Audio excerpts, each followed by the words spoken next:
再来看乌克兰总统泽连斯基第13嘛呼吁美国总统川普是坐去战争的所在看卖的。川普是无表示意见，也毋过伊强调讲，这场战争根本就无应该发生哦，嘛无去讲到罗西亚的责任。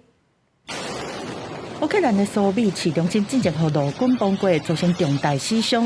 总统泽伦斯基伫咧受访的时阵表示讲，希望美国总统川普会当去一抓乌克兰，亲目睭看一了遐的状况，才会当更加了解陆国造成的毁灭情形偌凄惨。Please, before any kind of decisions, any kind of formats of negotiations, come to see people, come, look, and then Let's move with a plan how to finish the war. 川普10时伫因家己的平台真实社群来发文，强调这场战争的起因就是泽伦斯基和拜登做了伤烂，但是一句嘛无讲到罗西亚的责任。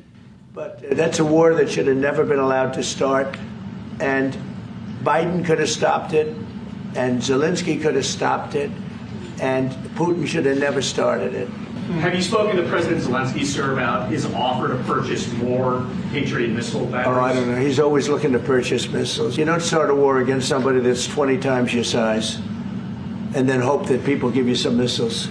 对甲苏米绑架呢，罗西亚表示讲，因锁定的是军事目标。乌克兰重申国际社会应该联合更较大的力量对罗西亚施压。У нас есть факты о том, кто находился на том объекте, который был поражен в Сумах. Там была очередная сходка украинских. 因为川普伫这场军事行动了后，捌讲因犯一个错误，但是无明确指出讲因是啥错误，讲的阁是啥物。波兰的外长伫14批评讲，罗西亚的轰炸是战争的罪行，嘛质疑川普讲的错误根本就是一种不当的发言。公司新闻吴文良编译。